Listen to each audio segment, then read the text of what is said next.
तो हे स्टूडेंट, कैसे हैं आप सब। तो स्वागत है आप सबका फिर से हमारे यूट्यूब चैनल हिंदी क्लासेस में। तो जैसा कि आप लोग आज थंबनेल में देख रहे हैं कि आप लोग का जो 7 मार्च को होने वाला हिंदी का वेरी वेरी इंपॉर्टेंट क्वेश्चन लेके आ गए, जो आप लोग ये बोर्ड एग्जाम के पॉइंट ऑफ व्यू से बहुत ज़्यादा इंपॉर्टेंट होने वाला है। तो ठीक है, ये आप लोग का ऑब्जेक्टिव होने वाला है। फिर हम नेक्स्ट वीडियो अपलोड करेंगे, उसमें सब्जेक्टिव भी होगा। ठीक है, तो इसीलिए वीडियो को शुरू से लेके अंत तक देखिए। ये जो है आप लोग के लिए बेनिफिट ही होगा कहीं ना कहीं, इसमें आप लोगों को किसी तरह का लॉस नहीं होने वाला है। ठीक है, पूरा पूरा इसमें क्या होता है, निचोड़ होता है पूरा चैप्टर्स का।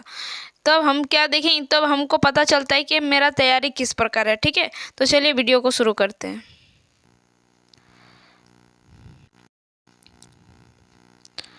तो देखिए क्या बोल रहा है, जैसा कि सब में रहता है इसमें भी है। एक निर्देश दिया है, क्या लिखा है, निम्नलिखित गद्यांशों को ध्यानपूर्वक पढ़कर प्रश्न संख्या 1 से 5 तक के लिए सही विकल्पों का चयन करें।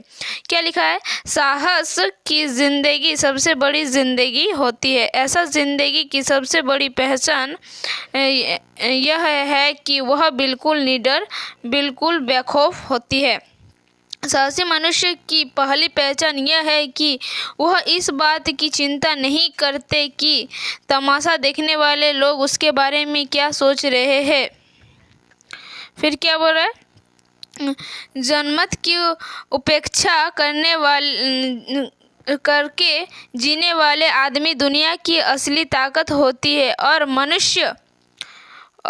मनुष्य को प्रकाश भी उसी आदमी से मिलता है। केवल अड़ोस पड़ोस को देखकर चलने का समाधान जीव का काम है। क्रांति करने वाले लोग अपने उद्देश्यों की तुलना ना तो पड़ोसी के उद्देश्य से करते हैं और ना अपनी चाल को ही पड़ोसी की चाल देखकर माध्यम बनाते हैं। तो ये हमारा पैसेज था। अब चलिए पढ़ते हैं इसका क्वेश्चन आंसर। ठीक है, तो इसमें क्या बोल रहा है, साहस की ज़िंदगी सबसे बड़ी क्या होती है। साहस की ज़िंदगी सबसे बड़ी ज़िंदगी होती है। Option number B is correct. ठीक है, क्या बोल रहा है, जनमत की अपेक्षा करके जीने वाले आदमी दुनिया की असली क्या होती है। तो वो असली, चलिए देखते हैं पैसेज को क्या लिखा है। देखिए यहाँ पर लिखा होगा, जनमत की अपेक्षा करके जीने वाले लोग वाले आदमी दुनिया की असली ताकत होती है। क्या होती है, असली ताकत। ताकत देखिए यहाँ पर कहाँ पर है, option number A is correct, ताकत होती है। ठीक है, क्वेश्चन नंबर 3 क्या बोले, किस मनुष्य की पहली पहचान यह है कि वह किसके बारे में कोई चिंता नहीं करता। वो किसके बारे में कोई चिंता नहीं करता, डरपोक, कायर, भीरू या साहसी। तो ऑप्शन नंबर 4 इज करेक्ट। क्या लिखा है, जनमत शब्द का समास है। जनमत शब्द कौन सा समास का है। तो आप लोग अगर समास पढ़े तो इसका आप लोग को आंसर कमेंट बॉक्स में देना है। ठीक है, चलिए नेक्स्ट क्वेश्चन। ये क्वेश्चन आप लोग के लिए एक छोड़ दिए कि आप लोग का तैयारी कैसा है, हम भी देखना चाहते हैं। ठीक है, क्या बोल रहे हैं, अड़ोस पड़ोस को देखकर चलना यह कैसे जीव का काम है। ये कैसा जीव का काम है, अड़ोस पड़ोस को देख के चलना। साधारण, देखिए यहाँ पर होगा, देखिए पैसेज में, अड़ोस पड़ोस को देखकर चलने यह साधारण जीव का काम है। ठीक है, तो यहाँ पर हो जाएगा ऑप्शन नंबर आपका ए इज करेक्ट। नेक्स्ट क्या बोल रहा है, फिर दिया है, क्या दिया है, प्रस्तुत पद्यांश को ध्यानपूर्वक पढ़कर प्रश्न संख्या 6 से 10 तक के लिए सही विकल्पों का चयन करें। तो इसमें फिर से आप लोग को पढ़ना है, एक दिया है पद्यांश। ठीक है, तो क्या बोल रहा है, हंस लो 2 क्षण खुशी मिली वरना जीवन भर क्रंदन है। किसके जीवन हंसी खुशी में इस दुनिया में रहकर बीता, सदा सर्वदा संघर्षों की इस दुनिया में किसने जीता। खिलता फूल मिलान हो जाता, हंसता रोता चमन चमन है। फिर क्या बोले, कितने रोज चमकते तारे, कितने रह रह गिर जाते हैं हंसी। क्या लिखा, हंसता शशि भी छिन जाता है जब स्वान धन घिर आते हैं। तो देखिए इस टाइप का कुछ है ना, इसको इतना बड़ा नहीं पढ़ते हैं। चलिए देखते क्या हो रहा है। हंस लो दो क्षण खुशी मिली, वरना जीवन भर क्या है वरना जीवन भर, वरना जीवन, देखिए लिखा है वरना जीवन भर क्रनंदन है। क्या है? जीवन भर क्रनंदन है, तो क्रनंदन खोजिए। Option number B is correct. क्या बोल रहा है?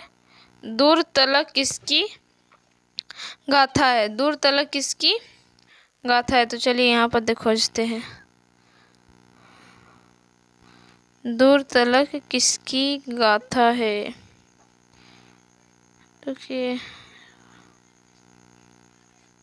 दूर तलक धरती की गाथा के मौन मुखर कहता कनकन है। तो किसकी गाथा है? धरती का। तो ऑप्शन नंबर 4 इज करेक्ट, धरती। नील गगन एक शब्द क्या होता है? नील गगन का एक शब्द क्या होता है? नील गगन का एक शब्द क्या होता है? तो देखिए जैसे कि 8 नंबर का आपका क्वेश्चन है, तो मुझे जहाँ तक लगता है इसका जो ऑप्शन नंबर आपका 2 होने वाला है। तो अगर, लेकिन फिर भी हम एक बार इसको कंफर्म कर लेंगे, क्योंकि मुझे भी उतना श्योर नहीं याद आ रहा है, ठीक है ना। तो मुझे जितना लग रहा है नीलांबरी ही होगा, नील गगन, ठीक है। नेक्स्ट क्वेश्चन देखते हैं क्या बोल रहा है। खिलता फूल क्या हो जाता है? खिलता फूल क्या हो जाता है? मलान हो जाता है। Option number A is correct.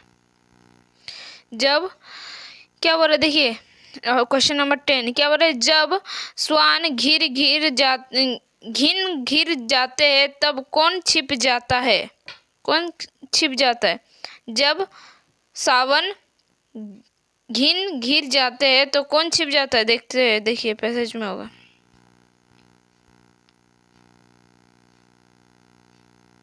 तो क्या खोज रहे हैं? जब, क्या बोला, ऊपर होगा शायद।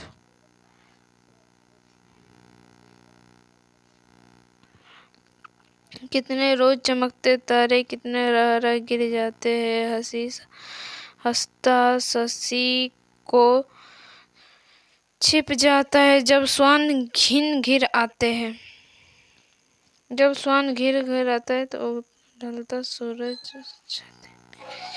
तो इसका ऑप्शन नंबर कौन सा हो जाएगा आपका? आपका option number A 3 is correct, Roshni, ठीक है ना। वहाँ पर ही पैसेज में मिल गया, ठीक है। क्या बोल रहे आप देखिए, निम्नलिखित में से किस वाक्य में अकर्मक क्रिया है? इनमें से कौन सा अकर्मक क्रिया है? अकर्मक क्रिया में क्या होता है, क्या का आंसर हमको नहीं मिल रहा है, बाकी सब में क्या का आंसर मिलेगा। देखिए पिताजी रेडियो सुन रहे हैं, पिताजी क्या कर रहे हैं? रेडियो सुन रहे हैं। वह पुस्तक पढ़ रहा है, वो क्या पढ़ रहा है? पुस्तक पढ़ रहा है। क्या लिखा है फिर ये वाला भी देखिए क्या कैंसर है, वह क्या बना रही है, या फिर ये वाला क्या है देखने दीजिए। हाँ, माँ क्या बना रही है, तो वो क्या हो जाएगा? माँ भोजन बना रही है। तो इसका जो आंसर हो जाएगा, बच्चा खेल रहा है। बच्चा क्या कर रहा है? बच्चा खेल रहा है। तो option number A is correct. क्या का आंसर इसमें नहीं आ रहा, बच्चा खेल रहा है। बच्चा क्या खेल रहा है? आ रहा, आंसर नहीं आ रहा है। क्या बोल रहे, निम्न में से कौन सा वाक्य सकर्मक क्रिया का उदाहरण? इनमें से कौन सकर्मक क्रिया है?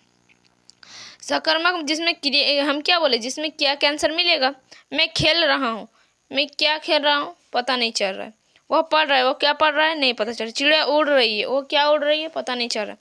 वह रोटी खा रहा है, क्या खा रहा है? रोटी खा रहा है। तो ऑप्शन नंबर सी, इसमें क्या का आंसर हमको बहुत अच्छा से मिल रहा है 3 में, ठीक है। तो इसका आंसर 3 हो जाए। क्या बोल रहे, गुरु का एक अर्थ होता है शिक्षक और दूसरा अर्थ क्या होता है? यही पूछ रहे। गुरु का जब एक अर्थ शिक्षक होता है तो दूसरा क्या होता है? भारी, ठीक है।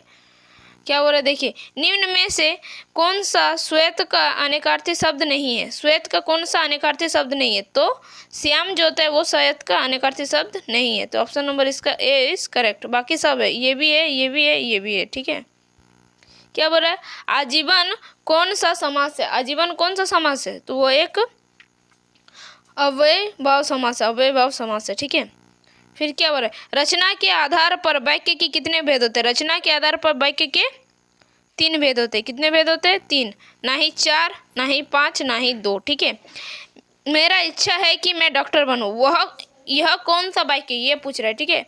इसमें क्या बोल रहा है, मेरा इच्छा है कि मैं डॉक्टर बनूं। जब कोई वाक्य में यहाँ पर की मिल जाए ना तो ये एक मिश्र वाक्य हो जाता है, मिश्र वाक्य, ठीक है। तो इसका जो ऑप्शन नंबर आपका क्या हो जाएगा, इसका ऑप्शन नंबर 4 इज करेक्ट।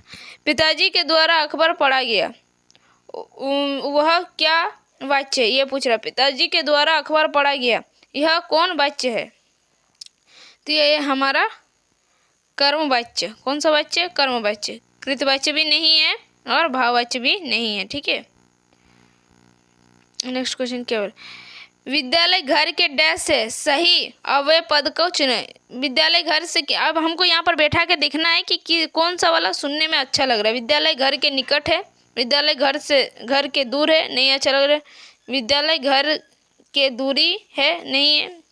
विद्यालय घर के सटा है, इसमें कुछ नहीं अच्छा लग रहा है। निकट है, यही हमको अच्छा लग रहा है, ठीक है सुनने में। विद्यालय घर के निकट है। क्या बोल रहे हैं, वाच्य कितने प्रकार के होते हैं, वाच्य जो होते हैं आपके 3 प्रकार के होते हैं। क्या क्या, कर्म वाच्य, कृत वाच्य और भाववाच्य, ठीक है। फिर एक दे दिया, देखिए फसल कविता का फसल क्या है और क्या लिखा है, और तो कुछ नहीं है, वह नदियों के पानी का जादू है, वह हाथों के स्पर्श की महिमा है, भूरी काली संदली मिट्टी का गुणधर्म है, रूपांतरण है सूर्य का किरणों का, सिमटा हुआ संकोच है हवा के थरकन का। क्या बोल रहे, उपरोक्त पदांश के कवि कौन है, मतलब इसके लेखक को पूछ रहे हैं, ठीक है। इसके कवि कौन है ये पूछ रहे हैं, तो इसका कवि जो है नागार्जुन शायर, ठीक है। और देखिए नेक्स्ट क्वेश्चन क्या बोल रहे, सॉरी नेक्स्ट क्वेश्चन आपका क्या बोल रहे हैं, फसल किसका जादू है। फसल जो है ये किसका जादू है, तो ये नदियों के किरणों का, नदियों के पानी का जादू है। Option number C is correct. फसल किसका गुणधर्म है, फसल मिट्टी के गुणधर्म है, मिश्र मिट्टी का गुणधर्म है, तो ऐसा भी बोल सकते हो, ठीक है। फिर क्या, फसल किसका रूपांतरण है, फसल सूर्य की किरणों का रूपांतरण है। Option number C is correct. क्या लिखे, सूरदास का काव्य भाषा क्या है, सूरदास का काव्य भाषा क्या है, ब्रज भाषा है, ठीक है। गोपिया ने किसको भाग्यवान कहा है, गोपियों ने किसे क्या बोले भाग्यवान कहा है, तो वो ऑप्शन नंबर ए उद्धव को, ठीक है।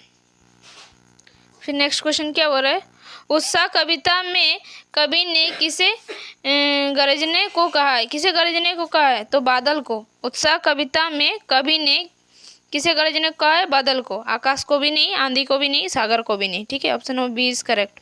क्या लिखा है, देखिए यहाँ पर क्या लिखा है, विकल उन्मत्त थे, उन्नतम पंक्ति किस कविता की है। उन्नतम जो है वो किस कविता की है, विकल उन्नतम थे, उन्नतम पंक्ति किस कविता की है, तो ये एक है आपका उत्साह कविता की। कौन सा कविता का, आप लोग उत्साह कविता को पढ़िएगा, मिल जाएगा।